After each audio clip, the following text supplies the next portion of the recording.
पाकुड़ के हिरणपुर थाना क्षेत्र की दुलमी गांव के आदिवासी टोला में बम बनाने का काम चल रहा था। तभी अचानक एक जोरदार धमाका हुआ और एक बम ब्लास्ट कर गया। धमाका सुनते ही ग्रामीणों की भीड़ इकट्ठा हो गई। ब्लास्ट में बम बना रहे युवक का दाहिना हाथ बुरी तरह जख्मी हो गया। घायल युवक का नाम जमीन हंसदा बताया जा रहा है। घटना की सूचना मिलने पर पुलिस मौके पर पहुंची और घटनास्थल पहुंचकर सुचीन हेम्ब्रम, मुंशी मरांडी, विशनपुर और घाघर जनी निवासी जमीन हंसदा को गिरफ्तार किया। पुलिस ने युवक को गिरफ्तार कर उसका इलाज भी करवाया। बताया जा रहा है कि मेसो मुर्मू के घर में जमीन हंसदा बम बांध रहा था। इसी दौरान उससे कुछ चूक हो गई और बम उसके हाथ में ही ब्लास्ट कर गया। इस ब्लास्ट में उसका हाथ तो जख्मी हुआ ही, उसके बम फैक्ट्री का भी खुलासा हो गया, जिसके बाद पुलिस ने उसे गिरफ्तार कर लिया। फिलहाल पुलिस गिरफ्तार युवक के खिलाफ कार्रवाई में जुटी हुई है। जमुई में सरस्वती पूजा की तैयारियां जोरों पर है। मूर्ति स्थापना को लेकर लोग अभी से ही कलाकारों को ऑर्डर देकर मां सरस्वती की मूर्ति बनवा रहे हैं। मूर्तिकारों का कहना है कि जिले में कई पूजा समिति की तरफ से मूर्ति का ऑर्डर दिया गया है। पश्चिम बंगाल से आए कई कलाकार जमुई में मां सरस्वती की प्रतिमा तैयार कर रहे हैं। यहाँ पहले लोग मां सरस्वती की प्रतिमा पश्चिम बंगाल के आसनसोल और मुर्शिदाबाद से लाते थे, लेकिन इस बार दर्जनों की संख्या में पश्चिम बंगाल के कारीगरों को जमुई में रोजगार मिल रहा है, जहां ये मूर्तिकार बड़े छोटे सैकड़ों की संख्या में मां सरस्वती की प्रतिमा बना रहे हैं। किसी मूर्ति का काम आखिरी चरण में है। अब उन्हें रंगों से पोशाक पहनाया जा रहा है, तो कई मूर्तियां अभी भी अधूरी हैं, जिन्हें पूरा करने के लिए कारीगर दिन रात मेहनत कर रहे हैं। सरस्वती पूजा से पहले ये सारी मूर्तियां बनकर तैयार हो जाएंगी, जिन्हें पूजा पंडालों में स्थापित किया जाएगा।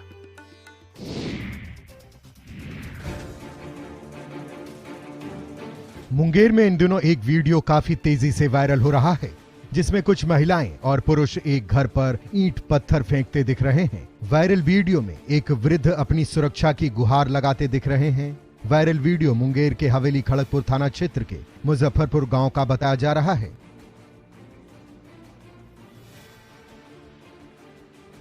जानकारी के मुताबिक जमीन विवाद को लेकर गांव के ही कुछ लोगों ने वृद्ध नागो साव के घर पर हमला कर दिया। पहले तो ग्रामीणों ने लाठी डंडे से घर पर हमला किया। हमले से बचने के लिए नागो साव ने दरवाजा बंद कर लिया। ग्रामीण उसके बाद भी दरवाजे पर पथराव करते रहे। वायरल वीडियो में साफ देखा जा सकता है कि कैसे ग्रामीण हमला कर रहे हैं। साथ ही वायरल वीडियो के माध्यम से वृद्ध नागो अपनी सुरक्षा की गुहार लगा रहे हैं। हालांकि जानकारी के मुताबिक मामले को लेकर दोनों पक्षों ने थाने में लिखित आवेदन दिया है, जिसकी जांच पुलिस कर रही है। हालांकि न्यूज 18 वायरल वीडियो की पुष्टि नहीं करता है।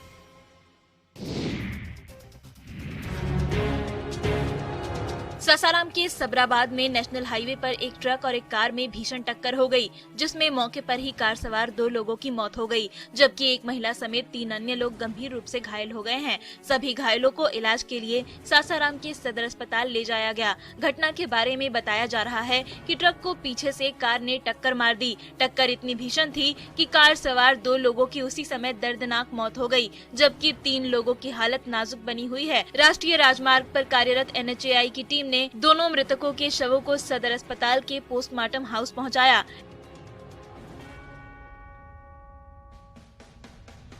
NHAI के कर्मी नरेंद्र पांडे ने बताया कि चेनारी थाना क्षेत्र के सबराबाद में नेशनल हाईवे पर यह हादसा हुआ है। मृतकों के नाम पंच गोपाल और बंकिम हैं। पंच गुजरात के रहने वाले थे, तो बंकिम पश्चिम बंगाल के मिदनापुर निवासी थे। वहीं घायल युवक जवेश भवेन और महिला पद्मावती देवी गुजरात के रहने वाले हैं।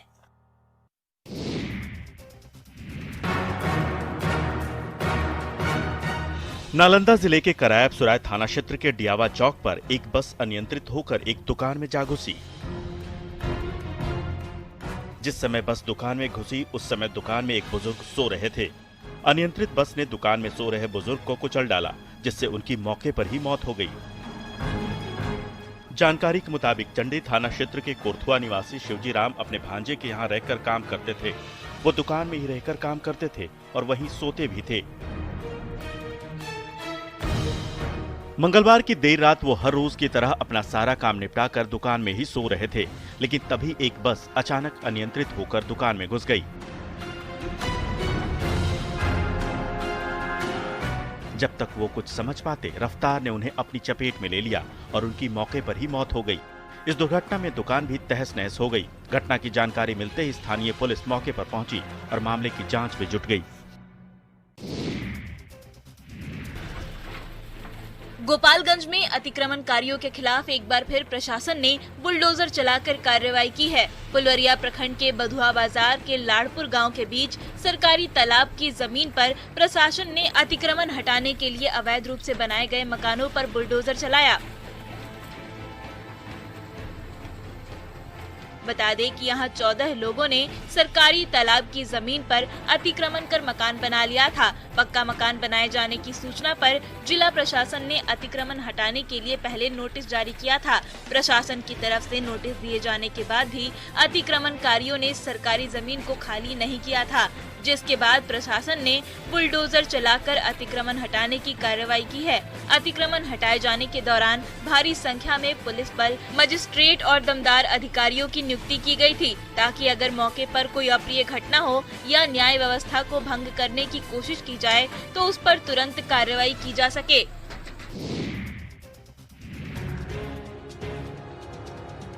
अरवल जिला मुख्यालय के सदर प्रखंड में संचालित शिक्षा विभाग के कार्यालय में अचानक आग लग गई। आग लगने से कार्यालय में रखे कई दस्तावेज जलकर खाक हो गए। जानकारी के मुताबिक सदर प्रखंड मुख्यालय के पास शिक्षा विभाग समेत कई कार्यालय एक ही भवन में संचालित किए जा रहे हैं, जहां देर रात अचानक आग लग गई। हालांकि आग लगने की वजह अभी तक स्पष्ट नहीं हो पाई है। आशंका जताई जा रही है कि असामाजिक तत्वों ने फर्जी शिक्षक नियोजन के मामले को दबाने के लिए इस घटना को अंजाम दिया है।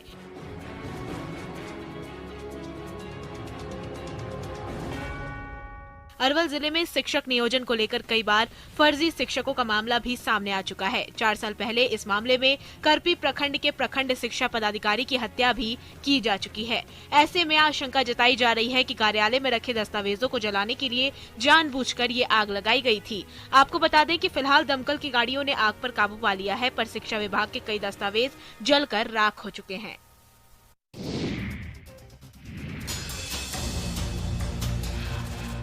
पूर्वी चंपारण के कल्याणपुर थाना क्षेत्र में मंगलवार रात अचानक आग लग गई। अगलगी में करीब 800 मुर्गियों समेत लाखों रुपए की संपत्ति जलकर स्वाहा हो गई। घटना की जानकारी मिलने के बाद फायर ब्रिगेड की टीम मौके पर पहुंची और आग को फैलने से रोका। फिलहाल अगलगी में हुए नुकसान का आकलन नहीं हो सका है और न ही आग लगने की वजह का पता चल सका है। घटना बकरी पंचायत और कल्याणपुर पंचायत की सीमा पर स्थित बबुआवन गाँव की है। अगलगी में जले एक मुर्गी फार्म के संचालक असेसर पासवान ने बताया कि मंगलवार की रात जब वो खाना खाने घर गए तभी अचानक आग की लपटें दिखाई देने लगी। जब तक वो फार्म पहुंचे तब तक आग बेकाबू हो चुकी थी। उन्होंने फौरन घटना की सूचना फायर ब्रिगेड को दी और शोर मचाना शुरू किया। शोर सुनकर गांव के लोग पहुंचे और फायर ब्रिगेड के सहयोग से आग पर काबू पाया गया। घटना में करीब 800 मुर्गी के बच्चों के अलावा मुर्गी का दाना और सैकड़ों मुर्गियां जलकर खाक हो गईं।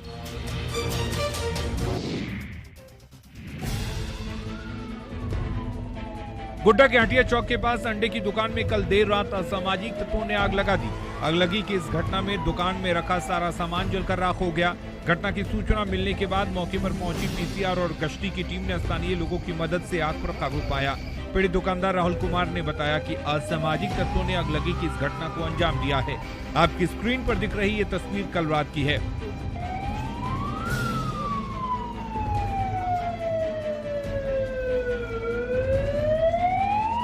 साफ तौर पर देखा जा सकता है कि कैसे आग धधक रही है। हालांकि राहत की बात यह है कि इस घटना में किसी के हताहत होने की खबर नहीं है।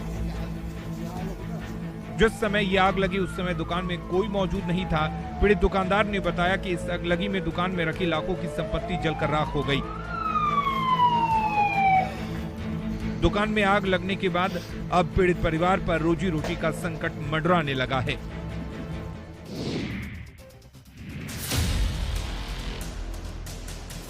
छपरा में गौरा थाना के सलीमापुर गांव में सिरफिरे आशिक ने बीती रात दीवानगी की हद पार करते हुए खूनी खेल खेला है। आरोपी आशिक ने अपनी प्रेमिका को पहले चाकू से मारकर उसकी हत्या कर दी और विरोध करने पर प्रेमिका की मां को भी चाकू मारकर जख्मी कर दिया। बताया जा रहा है कि सलीमापुर गांव के ही अर्जुन कुमार गांव की ही प्रेमिका से एक तरफा प्यार करता था और किसी दूसरे से बात करने से मना करता था, जबकि प्रेमिका उसे नहीं चाहती थी। बहन को बोल रहा था कि ये थी कि किस लड़के से मत बोलो, चाहे लड़की से किस लड़की से मत बोलो कि हाँ थी हमारे पास रहो कि ये थी हमारे पास रहो कि नहीं, मैंने मामा से नहीं कहेंगे, हमारे संग रहेगी। इसी बात को लेकर बीती रात उसने पहले प्रेमिका की हत्या की और फिर उसकी मां को भी जख्मी कर दिया। घटना को अंजाम देने के बाद आरोपी फरार बताया जा रहा है।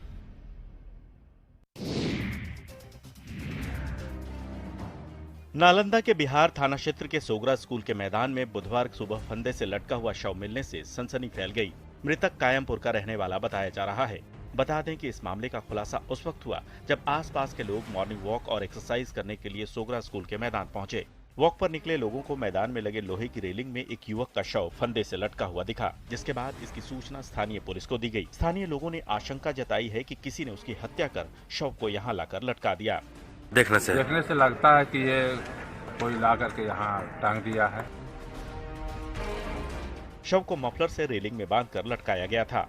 शव की स्थिति देखने से ऐसा लगता है कि किसी ने हत्या कर इसे आत्महत्या का रूप देने की कोशिश की है। घटना की जानकारी मिलते ही मौके पर पहुंची स्थानीय पुलिस ने शव को कब्जे में लेकर सदर अस्पताल भेज दिया। बिहार थाना अध्यक्ष वीरेंद्र यादव ने बताया कि पुलिस युवक की पहचान में जुट गई है। पोस्टमार्टम रिपोर्ट आने के बाद ही मौत के कारणों का खुलासा हो सकेगा।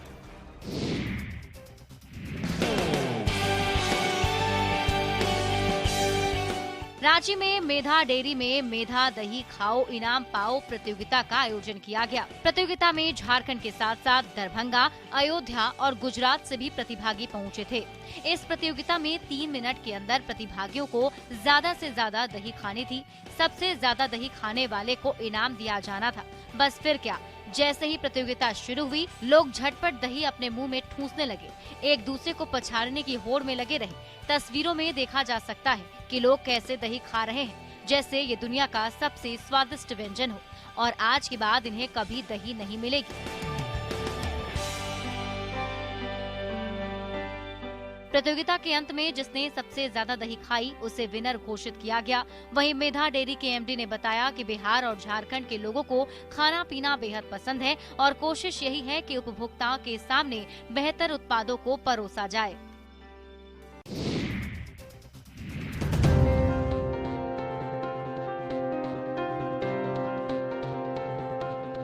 छब्बीस जनवरी को होने वाले गणतंत्र दिवस समारोह के लिए तैयारियां शुरू हो चुकी हैं। इसे लेकर जवान मुख्य समारोह के परेड के लिए दिल्ली में पूर्वाभ्यास कर रहे हैं। ठंड और कोहरे में लिपटी जिस दिल्ली में सुबह जब 20 मीटर तक भी कुछ दिखाई नहीं देता, उस वक्त परेड में शामिल होने वाली कई टुकड़ियां अपनी तैयारी में जुट जाती हैं।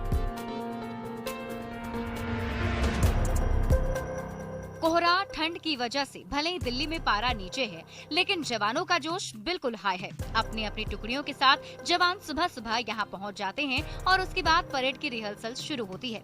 सेना की वर्दी पहने ये जवान टैंक और अलग अलग हथियारों के साथ प्रैक्टिस करते हैं। बता दें कि हर साल सेना के जवान बेहतरीन परेड निकालते हैं, जिसे देखने के लिए देश के कोने कोने से हजारों लोगों की भीड़ उमड़ती है। मुख्य समारोह का सीधा प्रसारण टीवी पर भी किया जाता है।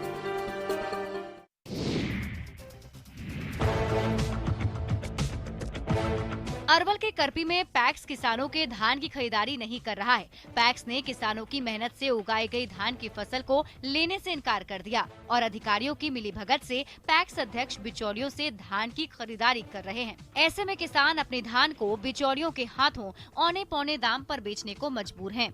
इतना ही नहीं, करपी पैक्स अध्यक्ष सतीश ने किसानों को पिछले साल खरीदी गई धान की रकम अब तक नहीं दी है। दोबारा किसानों से धान की खरीदारी नहीं हो रही है। ऐसे में किसान धान को खलिहान में ही रखकर धान की बर्बादी की तस्वीर देख रहे हैं। किसानों ने आरोप लगाया कि पैक्स अध्यक्ष न्यूनतम समर्थन मूल्य पर धान की खरीदारी नहीं कर रहे हैं। इधर पैक्स अध्यक्ष पैसा नहीं होने की बात कहकर किसानों का धान लेने से इनकार कर रहे हैं। किसानों ने बताया कि ऑनलाइन आवेदन कराने के बाद भी धान नहीं लिया जा रहा है। विभाग के इस रवैये से किसानों में आक्रोश है।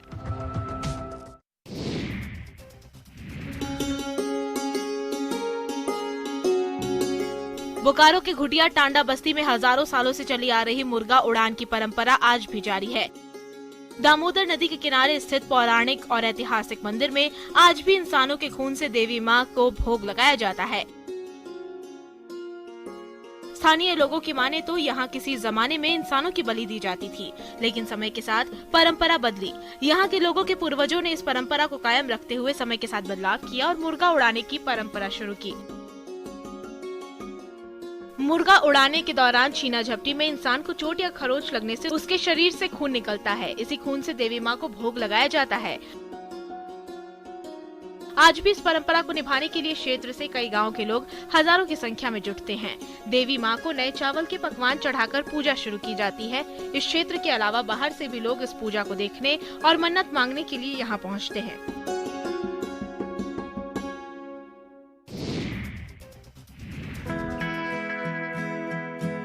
दानापुर में 40वीं सशस्त्र सीमा बल ने अपना 17वां स्थापना दिवस मनाया। इस अवसर पर मुख्य अतिथि महानिरीक्षक सीमांत मुख्यालय सशस्त्र बल के पंकज कुमार दराद ने दीप जलाकर सांस्कृतिक कार्यक्रम का शुभारंभ किया। स्थापना दिवस के उपलक्ष्य में नारी गुंजन एनजीओ के साथ मिलकर वाहिनी द्वारा गरीब बच्चों को कम्बल वितरण भी किया गया। आपको बता दें कि सशस्त्र सीमा बल एक सीमा रक्षक बल है जो नेपाल और भूटान की सीमा पर तैनात होकर देश की रक्षा करता है। एसएसबी जम्मू और कश्मीर में काउंटर इमरजेंसी ऑपरेशन और झारखंड, बिहार और छत्तीसगढ़ में नक्सल विरोधी अभियानों में भी योगदान देता है। ये भारत के अलग अलग हिस्सों में आंतरिक सुरक्षा कर्तव्यों यानी चुनाव कर्तव्यों और कानून और व्यवस्था कर्तव्यों का पालन भी कर रहा है। फिलहाल एसएसबी के 40वीं वाहिनी की तैनाती समान कानून व्यवस्था ड्यूटी श्रीनगर, जम्मू कश्मीर विधानसभा चुनाव नागालैंड तथा डेमो और सुरक्षा ड्यूटी के लिए भोपाल में है। कटिहार में बिहार का पहला वृहद आश्रय स्थल बनकर तैयार हो गया है। इस आश्रय स्थल के बनने से क्षेत्र के लोगों में काफी खुशी है।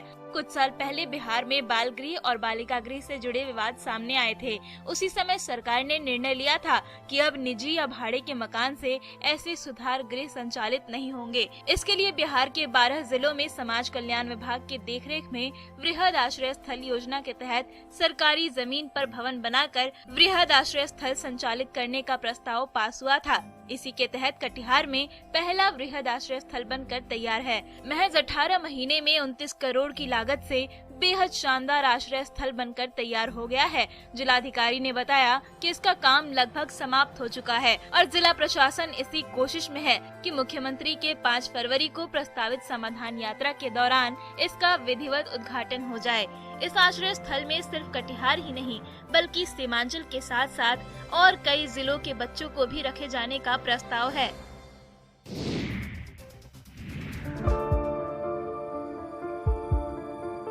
अब तक आपने ग्रेजुएट चाय वाली, एमबीए चाय वाले जैसे लोगों के बारे में सुना होगा, पर आज हम आपको लिट्टी बेचने वाले कर्मचारियों से मिलाने वाले हैं।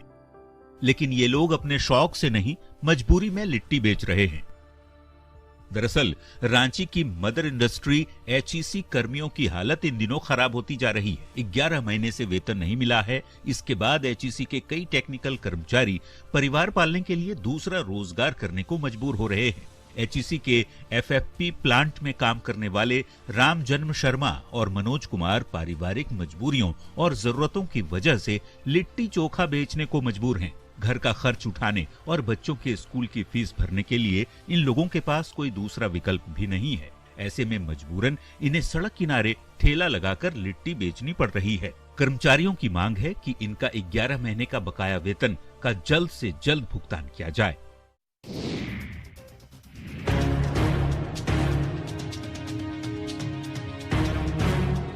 सिवान में ट्रैफिक पुलिस के आवास और बंद पड़े पुलिस चौकी के कैंपस में मां दुर्गा के मंदिर में चोरी के बाद लोगों में आक्रोश है। मंदिर में चोरी से आक्रोशित लोगों ने स्टेशन रोड को जाम कर जोरदार हंगामा किया। मौके पर पहुंची पुलिस ने आक्रोशित लोगों को समझा बुझाकर शांत कराया और सड़क से जाम को हटाया। लोगों का कहना है कि ये सड़क मुख्य मार्ग है, लेकिन इस मंदिर में 5वीं बार चोरी हुई है। बावजूद इसके पुलिस गश्ती नहीं करती। बता दें, चोरों ने दुर्गा मंदिर से लाखों की संपत्ति की चोरी की घटना को अंजाम दिया है।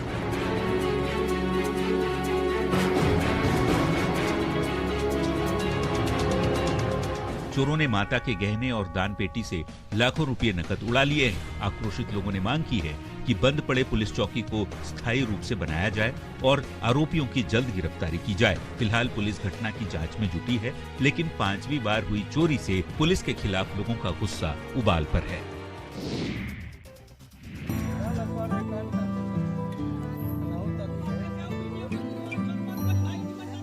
छपरा में एक शादी की इन दिनों खूब चर्चा हो रही है, जहां प्यार में पागल एक शादीशुदा युवती ने पूरे गांव के सामने अपने प्रेमी से शादी रचा ली। मामला मकेर थाना के कपचाहर गांव का है। बताया जा रहा है कि कपचाहर गांव के पंकज मांझी को गांव की ही एक शादीशुदा महिला से प्यार हो गया। मंगलवार की रात महिला युवक के घर जा पहुंची। महिला अपने प्रेमी से मिलने के लिए चुपके उसके कमरे में गई थी कि तभी युवक के घर वालों ने उसे देख लिया। हंगामा हुआ तो महिला के परिजनों को भी बुलाया गया। जब दोनों की मर्जी पूछी गई तो उसने कहा कि उसने अपने प्रेमी के साथ रहने की ठान ली है। लड़के की भी यही मर्जी थी, जिसके बाद गाँव वालों ने दोनों की शादी करा दी। प्रेम प्रसंग की शादी देखने के लिए ग्रामीणों की भीड़ जुट गई। अब इस शादी की चर्चा पूरे इलाके में हो रही है।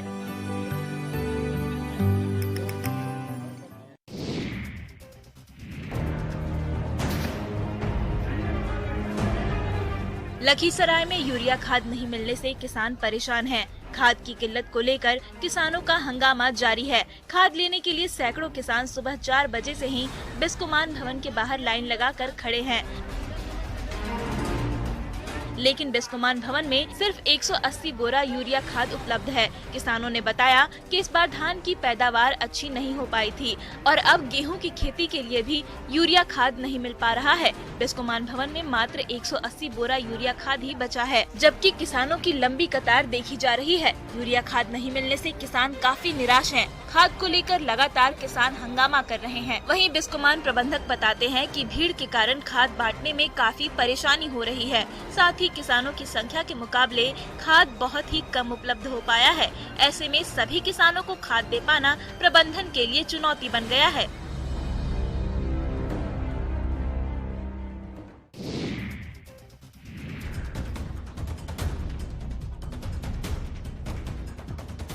रांची के चोर अपने स्वास्थ्य को दुरुस्त रखने को लेकर ड्राई फ्रूट्स और हेल्थ ड्रिंक पर हाथ साफ कर रहे हैं। जी हां, पंडरा ओपी इलाके में एक किराना स्टोर से सारे ड्राई फ्रूट्स और हेल्थ ड्रिंक की चोरी हो गई है। चोरों ने छत का एस्बेस्टस तोड़कर इस चोरी की वारदात को अंजाम दिया है।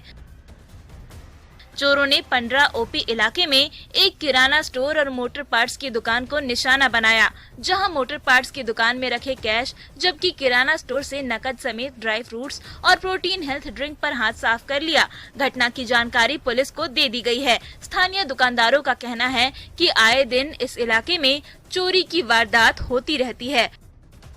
हर समय चोरी का डर सताता रहता है, क्योंकि उन्हें ये पता नहीं होता कि जब वो सुबह अपनी दुकान का ताला खोलेंगे तो उनके सामान सुरक्षित रहेंगे या नहीं।